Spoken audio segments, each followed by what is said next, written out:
Isa na namang latest update sa inaabangan nating kaso ng umano'y kulto na kamakailan lang ay ilang beses dininig at pinag-usapan sa Senado. Nagbahagi ng isang live video ang dating miyembro ng Socorro Bayanihan Services Incorporated o SBSI sa Sitio Capihan sa Surigao del Norte na si Ma'am Dayan Dantes. Sa kanyang ibinahaging video, nagbigay siya ng update sa kaso ng di umano'y cult leader na si J. Renz Kilario o Senior Aguila at iba pang matataas na miyembro ng Socorro Bayanihan Services Incorporated o SBSI sa Surigao del Norte na sina Mamerto Galanida, Janeth Ahok, Karen Sanico at mga nag-awol ng mga pulis na kasalukuyang nakapiit sa NBI detention cell para sa COVID-19 protocol bago ilipat sa Bilibid Prison. Ayon sa pahayag ni Ma'am Dayan Dantes, kasalukuyan umanong umuusad ang kaso at mayroon daw silang bagong taktika na kanila umanong ididiin at ibubuntong ang kanilang mga pagkakasala sa namayapang founder ng SBSI na si Mama Nena para daw sila ay mapawalang sala. Ayon pa kay Ma'am Dayan Dantes, idiniklara daw ng board member na si Attorney Totoy Bernal na siya daw ang bagong spokesperson ng nasabing kulto. Narito ang buong pahayag ni Ma'am Dayan Dantes at kayo na po ang humusga. Magandang umaga ulit. Magandang umaga ulit. Nandito ulit ako sa isang sulok ng daigdig para ipaabot sa inyo na mga kaibigan, ang kasalukuyang kaso ng mga kulto against the bayan ng Socorro is rolling pa din at yung mga nila, meron silang bagong taktika mga kaibigan na kanilang ididiin umano ang aming mahal na Mama Nena na namayapa na dahil kanilang nilason babaguhin nila ang mga taktika nila na para sila ay mapawalang sala sa lahat. Ibubuntong nila ang lahat ng mga pagkakasala at yung mga nagpapacilitate ng mga kung ano-ano mga katarantaduhan nila, mga ginagawa doon sa bundok, ngayon ibubuntun nila kay Mama Nena, mga kaibigan. So, panibagong mga walang hiya kayo nga ay naparusahan na ng Panginoon, kayo nga ay pinagbigyan na ng pagkakataon na kayo ay magbagong buhay, patuloy pa rin kayong gumagawa ng katarantaduhan, baka sakaling maialis kayo dyan sa pagiging nakakulong sa munti. Kung ako sa inyo, gumawa na lang kayo ng mabuti. Gumawa na lang kayo ng kung anong nakakabuti sa lahat ng tao. Para sa inyo din, sa mga pamilya ninyo. Huwag nyo nang dagdagan yung mga kawalang hiyaan na ginawa ninyo sa bayan namin. Huwag na.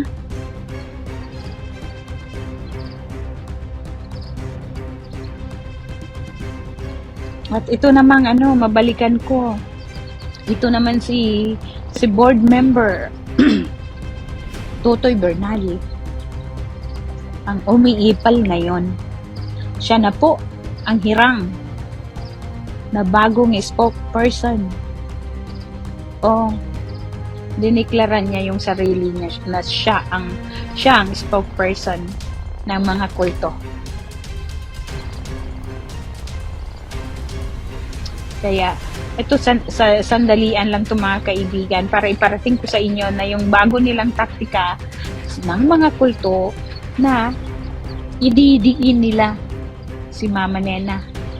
Ididiin nila dahil nga wala nang magagawa dahil ito ay namayapa na. Kaya yun ang bago nilang mga tactics na ituturo nila ang walang kalaban-laban na Mama Nena. Yun ang gagawin nila. Nag-umpisa na nga Nag-umpisa na. Dahil yung mga kumadro ng natawag ng NBI, ganun ang ginagawa nila. At ididiin nila kuno si Mama Nena dahil nga hindi na siya makapagsalita pa. So, yun ang bago nilang Kaya Sige lang kayo mga kumadrona. Isa na dyan si Jella. Si Jella Hugar. Isa na dyan. Inagagalit pa siya. Paninindigan niya at ituturo niya daw talaga na si Mama Nena ang may pakana ng lahat. Kaya,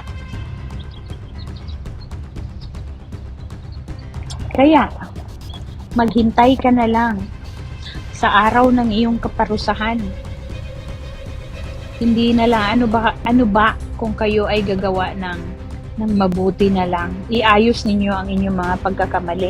Pagkakamali ng taong inyong sinamba na wala namang kapangyarihan, nilagay lang kayo sa kapahamakan. Kaganda ng mga trabaho ninyo, pero anong ginawa ninyo? Nagsilayas kayo dahil kayo ay isa ding mga gahaman sa kapangyarihan na sinasabi ni Jerry Esquilario, iwala naman, ni sarili niya, hindi niya may salba. No? So, tigil-tigilan nyo na. Tigil-tigilan nyo na ang inyong mga kahibangan. Kung ayaw nyong bumaba ngayon, so, maghintay na lang kayo. Maghintay na lang kayo sa panahon. Kayo ay buldusin dyan. Nagarapal ang mga mukha ninyo. Pinaglalaban ninyo ang inyong tinatawag sinasamba ninyong Diyos na isang manghahalay. Wala pa nga dyan. Wala pa nga ang kaso niyang rape. At nakasunod na yan. Ihahabla na siya sa isang panghahalay niyang ginawa sa mga teenagers na kanyang nagugustuhan bago niya ipakasal sa iba. So, mag-isip-isip kayo. Mag-isip-isip kayo dahil kayo ay na-corner na. Corner na kayo mga walang langit dyan. Yes, Jackie, live ako dahil nga doon sa ating nakalap na na may bago sila sa bago nila mga tactics na kanilang ididiin ngayon si Mama Nena. Kawawang Mama Nena. Kawawang Mama Nena. Kaya, darating ang araw. So, huwag kayong mag-alala. Mga nandyan sa bundok, ang sabi ninyo, kayo naman ay umaasa ng gising. Mga nakatulala sa hangin na uuwi ang inyong Diyos sa Pasko. Ilang beses na ba kayong nagsabi na darating ang inyong hirang na Diyos na walang kapangyarihan, hindi ba? Hindi dumating at walang dumating. Hindi na. Yun na yun ang kanyang last birthday na kasama kayo noong November 10 and December 25, 2022. So, tuldukan nyo na. Hindi nyo na makikita pa ang inyong malibog na Diyos. Hindi na. Hintayin niya na lang kung ilang counts ng rape case ang hihahabla sa kanya. Dahil kayo rin ay mga siraulong madaling mauto. Hanggang ngayon, ang titigas pa ng mga ulo ninyo, idi wow. Kayo na lang. Wala. Biro nyo yan mga kaibigan, kung gaano sila nanloko sa mga tao mga kaibigan. Mismo nanay ni Jerry Esquilario, humahalik sa kanyang kamay.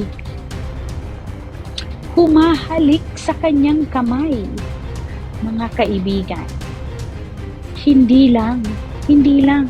Buti na nga lang mga kaibigan, sila ay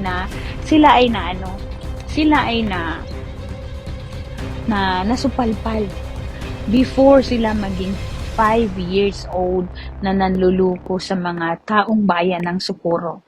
Kasi kung hindi, mga kaibigan, nag-umpisa na silang mangutong. Nag-umpisa na silang mangutong sa ating mga tindahan dyan sa bayan namin. Nag-umpisa na silang maghasik ng lagim. At sasabihin nila sa may mga tindahan, sa may mga negosyo, pag hindi kayo nagbigay, may mangyayari sa inyo. Ganun sila kamalaking sindikato. So, mga sindikato, ang mga walang hiya, samantalang ang mga nandun sa bundok na ang alam nila, ganun ay Panginoon si Jerin Esquilario, wala silang alam, mga kaibigan. Sunod lang sila ng sunod kung anong sinasabi sa kanilang megaphone. At nagsasalita ng kung ano-ano si Jerin Esquilario. Kaya lang, siya ay gumagawa na ng katarantaduhan pag meron ng curfew. Meron na siyang gagawing katarantaduhan, mga kaibigan.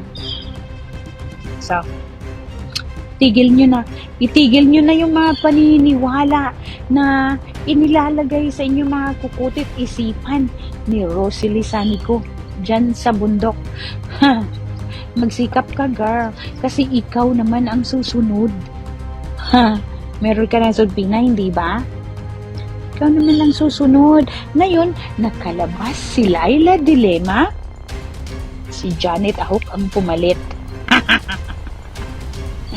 Wala na ngayon.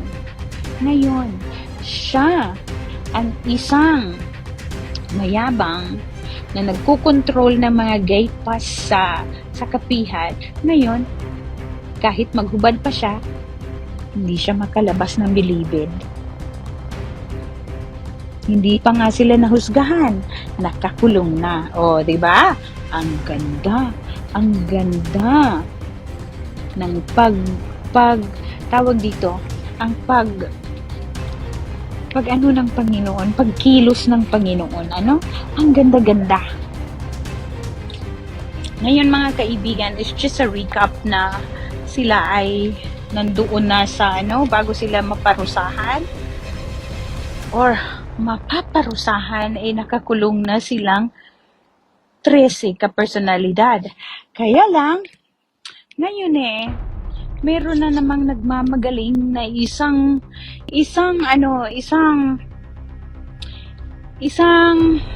wannabe na isang board member sa Surigao del Norte na itong si Manong Totoy Bernal. Ito na naman siya ngayon ang nagmamagaling at tumatayong isang spokesperson ng mga kulto, mga kaibigan. So, siya ngayon ang pumapapil o umiepal sa mga kulto, mga kaibigan. So, sabi niya nga, mali yung mga ginagawa doon sa Senado, mali yung ginagawa nila ni Senator Bato at Senator Risa Hontiveros dahil nga hindi sila pinagsalita. Kaya naman, mamang matandang maputla, kaya ka hindi pinagsalita dahil originally, hindi ka naman talaga imbitado sa Senado. Pupumilitan mo lang ang iyong sarili. Ginoong maputlang board member ng aming Surigao del Norte. Ikaw ay nagmamagaling, mukhang pera ka kasi. Ikaw ay matanda naman na. Dapat hindi ka na lang nakikiepal. Hindi ka na lang sumakay sa tugtog at sumayaw sa tugtog ni Mamerto Galanida. Ngayon tuloy, nakita at nalaman namin kung sino at ano ka. Ano ang ginagawa mo doon sa hearing sa DAPA? Don't tell me. Ikaw ay nagnunosy ka lang naman. Gusto mo lang malaman kung ano na ang lagay ng mga kulto. Kaya pala, ikaw pala ang dahilan, Manong Maputlang board member, ikaw pala ang dahilan kung bakit urong-sulong ang mga kaso na hinahabla ng aming bayan against the mga kulto. Ikaw pala ang dahilan kung bakit nakarating ang kaso doon sa bayugan. Ikaw pala ang umiipal na humahadlang sa mga dapat na hearing na gagawin against mga kultong walang ginawa kundi maghasik ng lagim sa bayan ng Socorro. Ikaw pala, Manong Bernal. Matanda ka naman na, Manong. Hindi ka na lang mag-ready at mag-enjoy sa inyong magiging retirement. Huwag na sanang nangingialam, pabayaan ninyo ang batas na gumulong sa mga gumagawa ng katarantaduhan sa bayan namin. Bayan mo din, sakop mo din ang Surigao del Norte.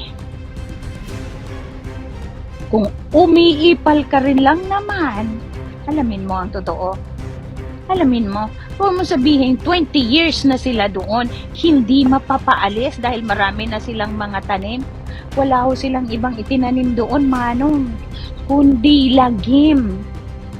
Naghahasik sila ng lagim.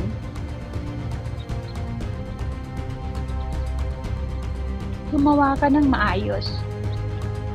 Gumawa ka ng maayos na naaayon sa katungkulan mo. Isa kang board member. Umiipal ka ba dahil ikaw ay gutom sa magiging boto mo mamaya sa pagtakbo mo ulit sa susunod na eleksyon? Ano? Gusto mo lang ipunin yung mga 3,000 boto na natitira doon or less pa? Mahiyahiya ka. Mahiyahiya ka dahil ikaw dapat ay maglagay or mag-impok ng magandang gawain bago ka rin lang naman mag-retire. At saka, katanda mo lang yan, umiipal ka pa. Umiipal-ipal ka pa. Kaya, ikaw pala talaga ang dahilan. Kaya pala, ang yayabang ng mga kulto kasama si Mamerto Galanida dahil sa'yo. Dahil alam nila na merong isang maputlang board member na nagmamagaling at nagpa-promise na kaya silang makalusot dahil sa power mo. Bakit wala kang nagawa? Bakit wala kang nagawa doon sa Senado? Bakit pinahiya ka lang, Manong? Ha? Ako yan dito sa dahil malamig talaga. Dito ako sa medyo mainit-init. Bakit wala kang nagawa? Tapos ngayon magsasasat ka after kayong nahatulan at naanuhan ng warrant of arrest. Isa kang abogado, hindi ba? Ba't hindi mo ikaw tumayo sa harapan?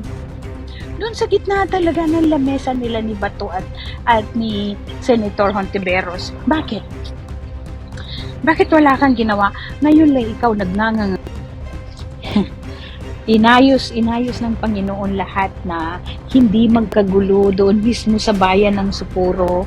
Inilayo sila dahil nga sa kagagawan ni board member Totoy Bernal. Imbis na maghihiring na sa DAPA kung saan originally nagkasampa yung kaso. Ngayon, inilipat.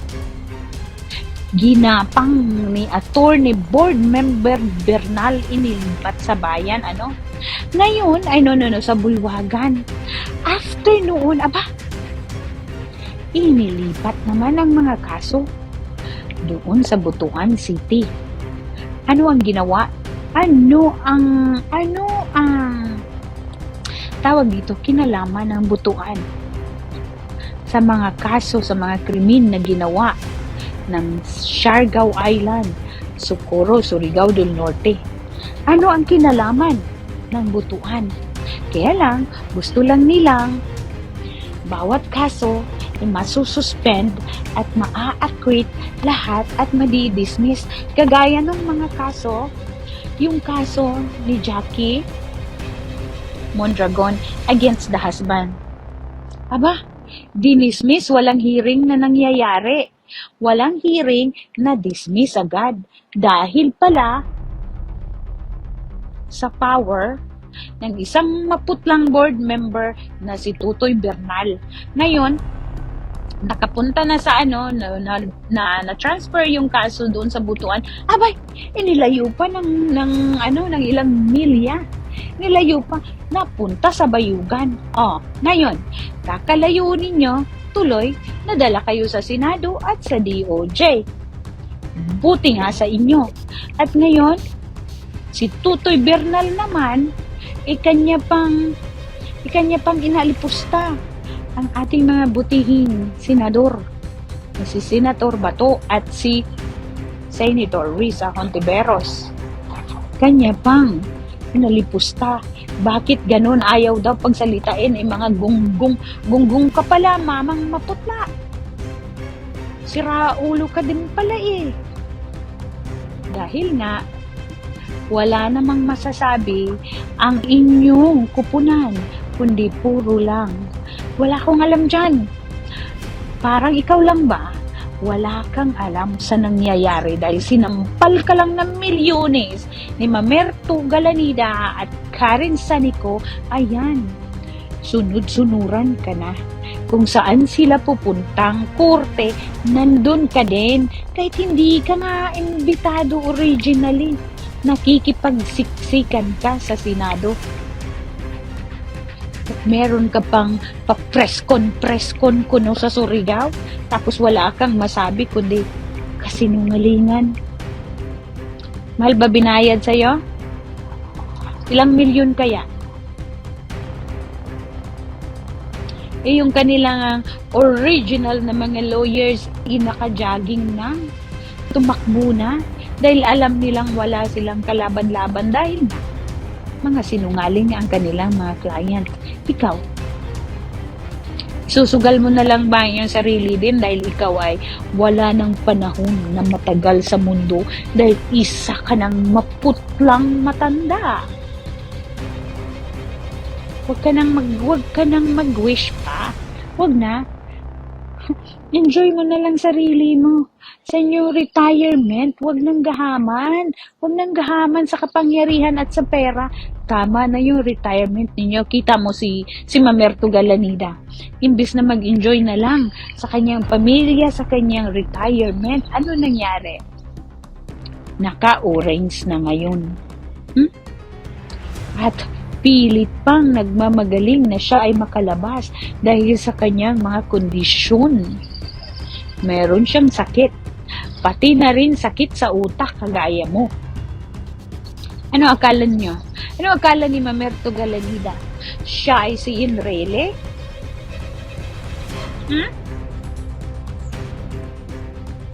Mga kriminal kasi kayo. Wala kayong ginawa. Kahit na nasa dead end na kayo, na corner na kayo, gagawa at gagawa pa rin kayo ng katarantaduan. Kahit wala na. Kahit wala ng pag-asa.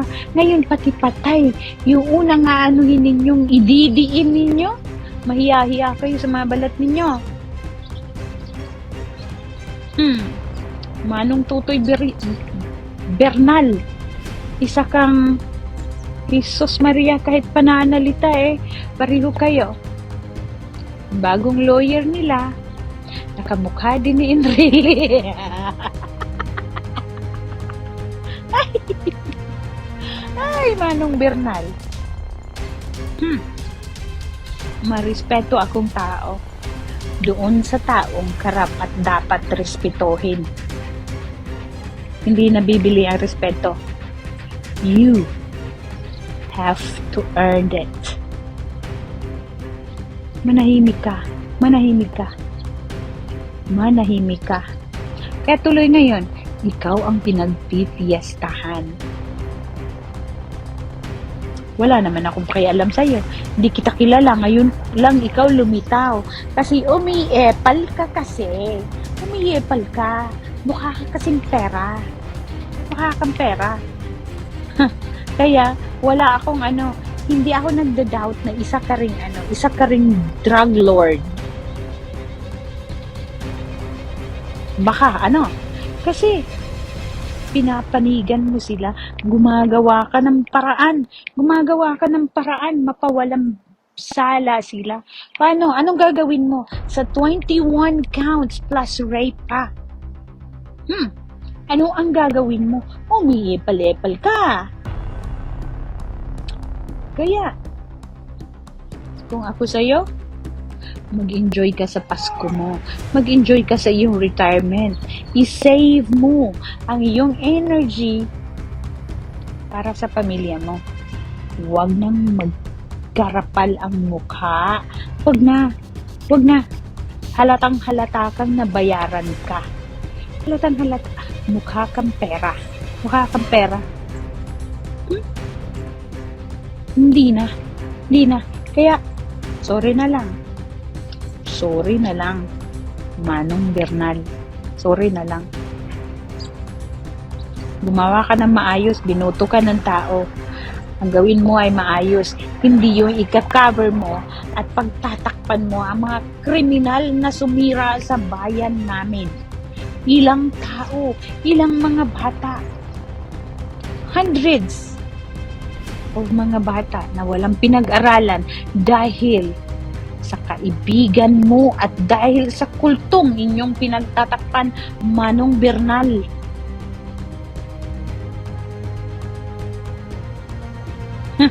Tapos sasabihin mo, sila ay 20 years na doon, mahiya-hiya ka sa balat mo maputla.